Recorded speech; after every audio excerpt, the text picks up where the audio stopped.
You know what, though? I'm going to be honest. I want to talk politics today, and I'm going to. There's a couple of things that happened recently that I want to talk about, but it's something that also is important to me that I want to talk about, and that's the concept of internet checkpoints.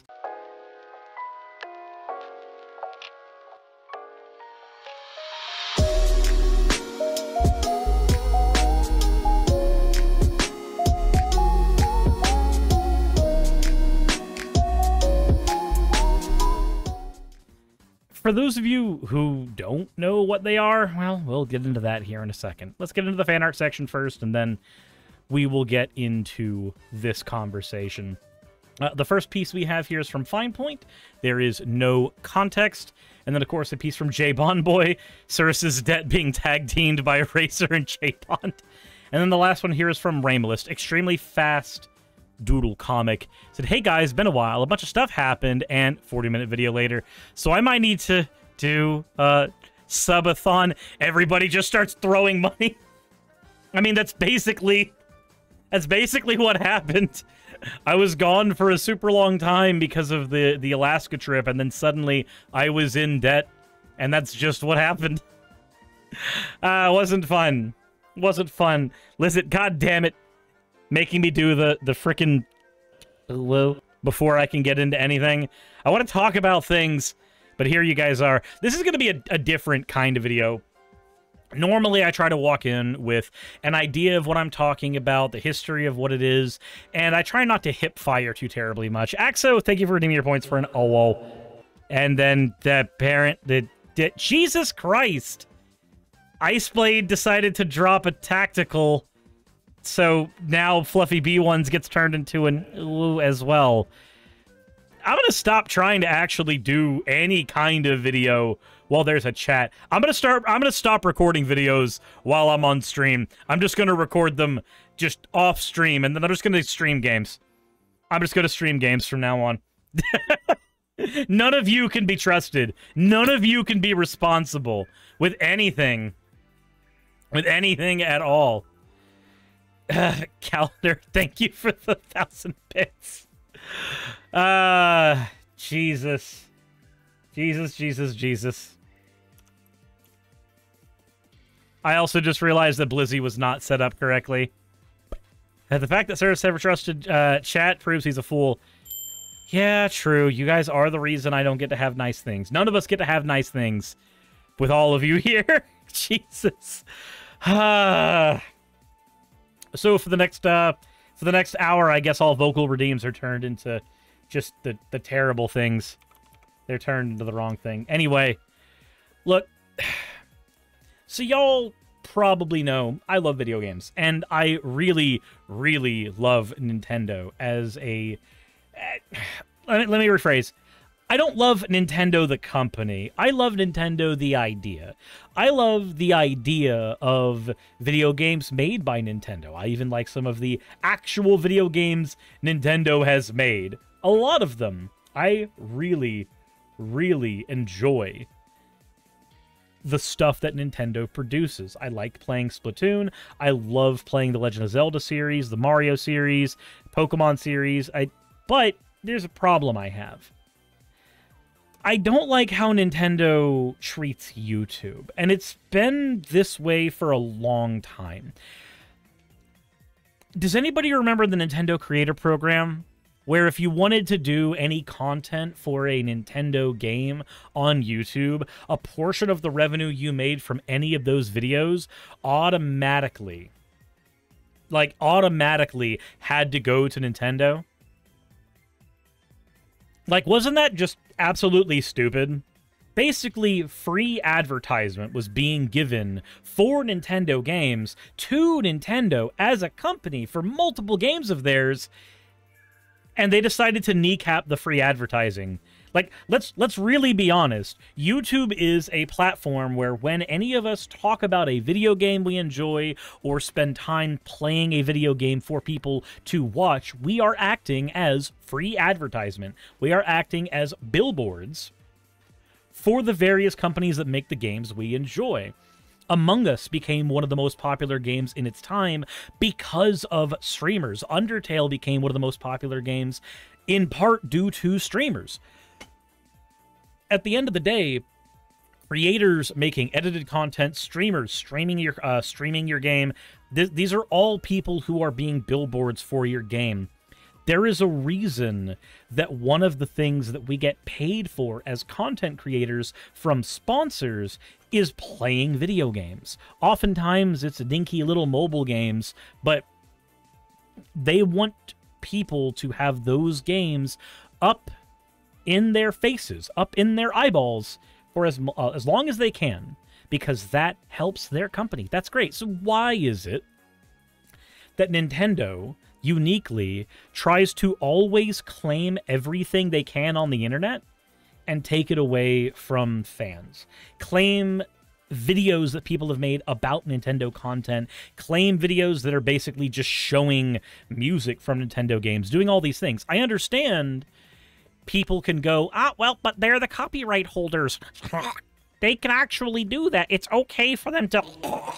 It's okay for them to do that because of copyright. That's what makes it fine. That makes it good. No. Shut the fuck up. I don't want to hear about what flavor of boot you enjoy, and the fact that it looks like a boot from Mario makes it that much better. No. We're not doing this just because something is legal that makes it right. That's been a stupid argument since the dawn of time. Donaboyo says, I'll never forgive them for AM2R. AM2R is one of the things that I'm still upset about. Like, I love AM2R. AM2R is a damn near complete Metroid experience, and yet, because it's a fan-made game, Nintendo threw it down. I could understand maybe if the guy behind AM2R was making money directly off of AM2R, but he wasn't. So... Old Gus says, I did not think that was a bootlicking sound, and I'm not ashamed to admit it. Jesus. The thing that spurred this on, though, was because one of the songs that I love from older Nintendo games is Sticker Brush Symphony. And I'd play it for you right now, but then, of course, this video would get hit by Nintendo. Anytime that I've done my stream openers on YouTube, Nintendo copyright claims half of them because I like using music from their older games for those. Even though I'm not making any money off of that music, it's just the opener before a stream. That's not the same thing as making money directly off of the thing. So, the reason that this became a topic that I want to talk about is there's a concept on the internet. And I gave all this preamble for Nintendo so that I could introduce this concept. The concept of the internet checkpoint. So, what is the internet checkpoint? Well, if I show you guys this image right here, what do you think of? Now, I know most of you who are looking at this and are cultured are actually getting nightmares of a rage-induced childhood where you almost broke several Super Nintendo controllers. Because fuck this level. Fuck this level. This level is goddamn agitating. Everybody who likes this level is wrong. But if that's not the immediate response you get, if you don't immediately fall into a PTSD-induced trauma from this level, then the first thing that comes to mind here is calmness. This is the background for Sticker Brush Symphony. This is a song, or the background is used for the YouTube version of the song Sticker Brush Symphony. Now, Sticker Brush Symphony is just a song from the Bramble level of Donkey Kong Country 2, which again is a bullshit level. It's fine. It's perfectly fine. I'm perfectly fine. You wouldn't say calmness, I'd say crowded and busy chaos. So, it's crowded and busy chaos until, well, I guess if I'm speaking over it, maybe doing a little bit of that wouldn't be the worst thing in the world. Just, you hear that, right? That music in the background. Isn't that just, it's so calming? It rushes into your brain. It feels good. You feel a sense of perfection when you hear this music. Like, everything is gonna be okay. Now, the entire point of this track is that it's supposed to be juxtaposed with a level that is making you literally claw your fingernails off in frustration. But the music itself is very, very, very chill. And I'm not going to play any more of it there because Nintendo will copyright the crap out of my butthole if I do. So, why does any of this matter? Well, a few years ago, a phenomenon began. The phenomenon was the internet checkpoint. Now, we have a new one of these as of right now, thankfully, because people understood the necessity of something like this for a lot of people's mental well-being. Welcome, traveler, you've reached the checkpoint of the internet. But realistically, the internet checkpoint was not something that was designed. There was a 15-minute loop of Sticker Brush Symphony that existed on YouTube, and people would come here and they would talk about their lives. They would say what their age is and what they've been going through right now, and they would constantly go back and talk about the different things that had happened in their life in the last year, 2 years, anything that had happened between the time of the original internet of their original time on the checkpoint and now. Hell, even now, people are posting here, 8/8/23, laying on the couch holding my newborn daughter, listening to Super Nintendo tracks, overwhelmed with emotion. She was born early and she's so tiny, I can hardly believe it. No matter what you're going through, this song will always be there. Checkpoint, 20:05:23. I can't read that language, so I'm not going to try. I thought I'd be able to. Checkpoint, 8/10/23. Sitting here, cleaning up my playlists on YouTube, listening to music. It's raining outside. Slight thunder here and there. My pup by my side asleep. The 40th birthday is fast approaching, so that's on my mind. I still miss my mom who died a few years ago, and I'll never get over it.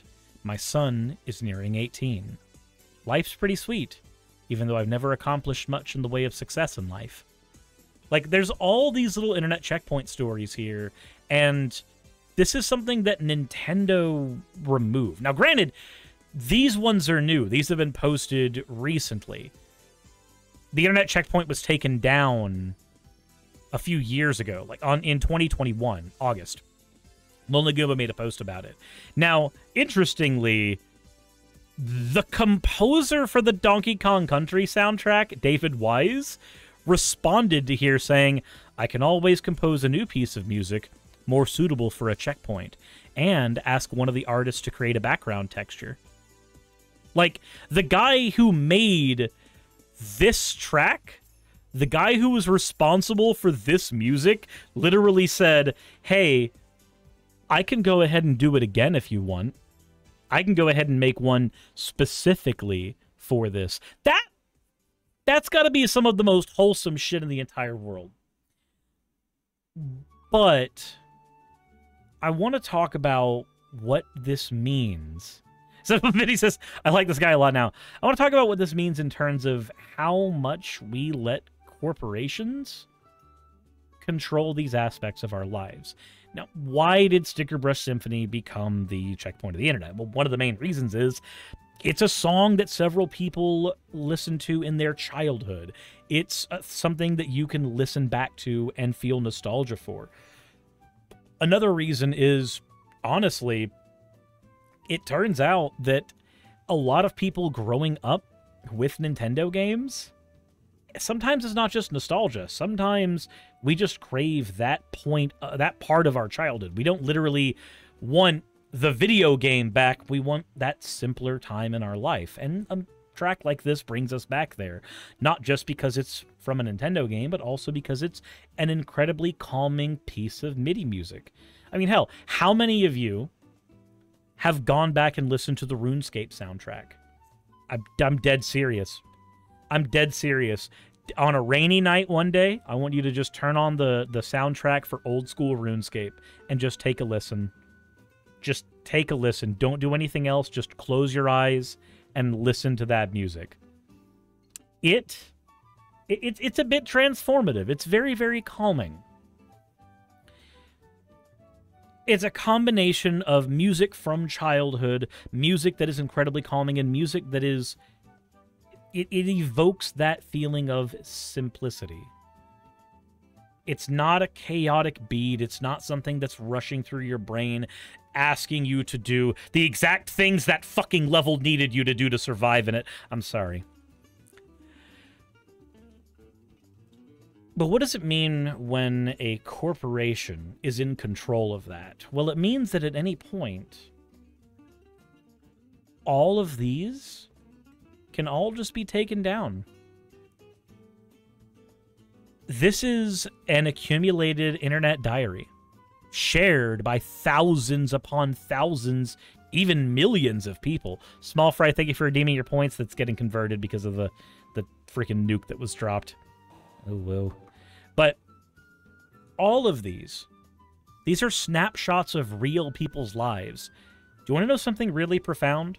Something really, really, maybe a little messed up? Some of these people are dead. Some of the people who have posted on these internet checkpoints, some of them have posted for the very last time.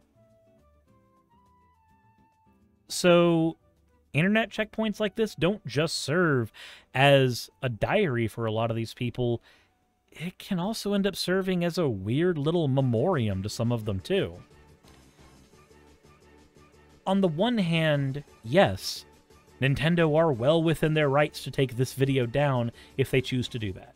They are well within their rights to exercise their copyright and blah, blah, blah. But should they?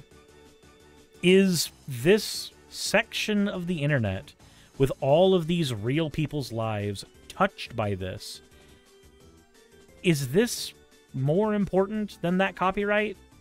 I'd argue it is. I'd argue it's way more important. Dunaboya says 15 plus years of stories and lives gone for nothing because Nintendo just didn't care. Yep. We can use the Wayback Machine to go back to the original version of this, the original version of the internet checkpoint. But yes, because of Nintendo's greed, because of that, 15 years of people's lives, 15 years of people's stories, 15 years of people's happiness and sorrows, and yes, even a lot of deaths. All of that basically got erased. Because Nintendo, the corporation, doesn't care. They don't have to care, I guess. I mean, it says something interesting about where we've gotten, that so many people's lives are not only touched by corporations like this, but in some ways they're controlled by them. And I'm no different. I am no different in these regards.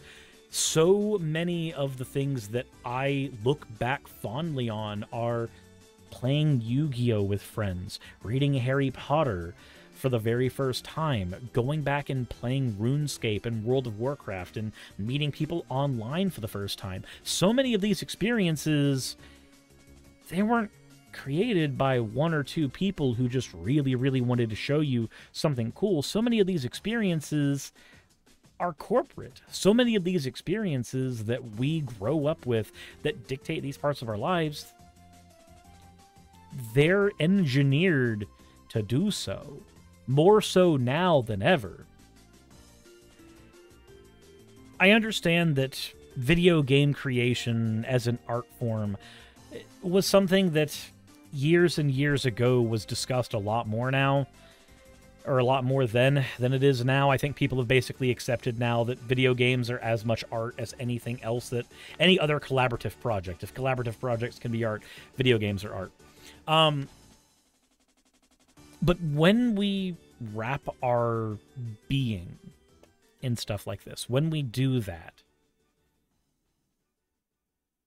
it's really, really scary when a company can just rip that away from you. People used the original internet checkpoint because of a combination of nostalgia and just how damn good the track was from David Wise, and all it took was one corpo just destroying it. And a whole bunch of people going, well, they're well within their rights to do that. And maybe this is a really meandering video. Maybe I don't really have a point here beyond...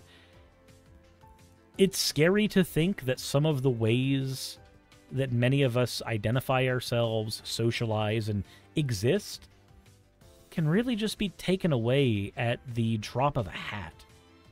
Because one corporation doesn't like the fact that their property was used a certain way.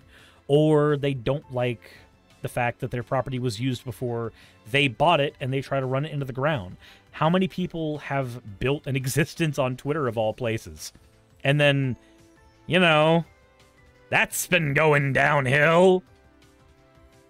Said you can have corporations or culture, you can't have both. And that's the thing, like, you can have a culture where corporations exist, but when corporations are the ones that are defining your culture, when they are commodifying your culture, then your culture becomes really, really liquid. And it can slip through the cracks really quickly. Again, think of how many people lost their diary entries. If it weren't for the Wayback Machine, which even that could disappear one day. Think about that. Think about how many people lost those entries merely because Nintendo did not want them to be there. Think of how much lost media is out there that it was part of people's childhoods that, due to a single corporation, they can just throw away or never renew. And it's not just this way with Nintendo. It's this way with just about everything. Think of how much media you enjoyed as a child that you can't properly enjoy again right now. I'll give you an example. Dragon Ball Z. I'm dead serious. It is notoriously hard to watch Dragon Ball Z as it originally aired because of a combination of things. Either the version you watched as a kid has been redubbed over and you can't find it anymore, or the actual tape it was recorded on began to rot, so colors are starting to fade, and the entire artistic vision of that project has been starting to die. Seriously, try to... There's a wonderful video by Totally Not Mark that goes into how hard it is to actually find, like, a proper cut of Dragon Ball Z these days. Every version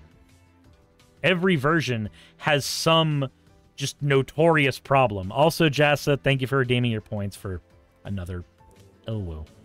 Like, just... And all it would take is a corporation doing their due diligence in preserving their media, but now there's an essential part, because a part of our culture, a part of our childhoods was commodified by toy animation, by Funimation, by anybody. Because it was commodified at one point, we're also stuck on the whims of that corpo to give us that, to make sure that we have that preserved. What's one of the major arguments people have been using for emulation and soft body consoles for years? Game preservation is okay. Game preservation is a good thing because oftentimes corporations will not properly do their part in game preservation.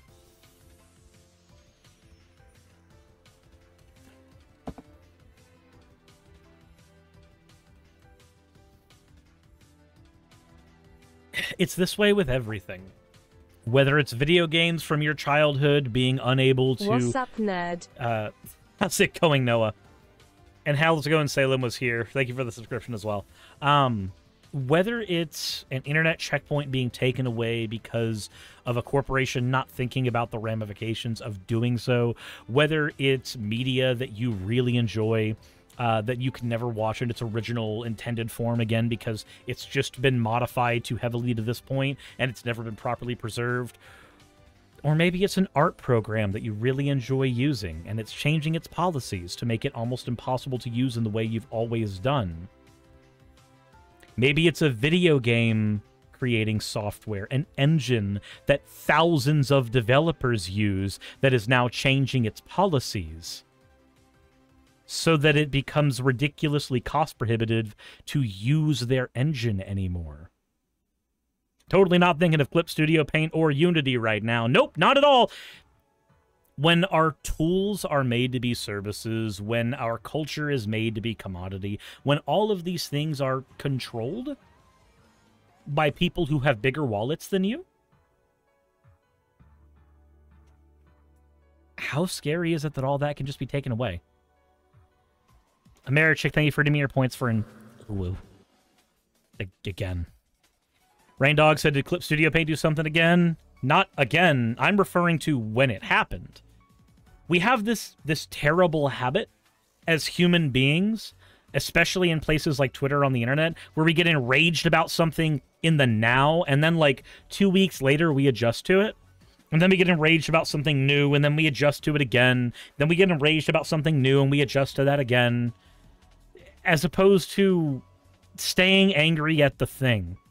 And because we don't stay angry about these things sometimes, corporations can just do whatever the fuck they want. Because they know that that wave of vitriol will eventually die.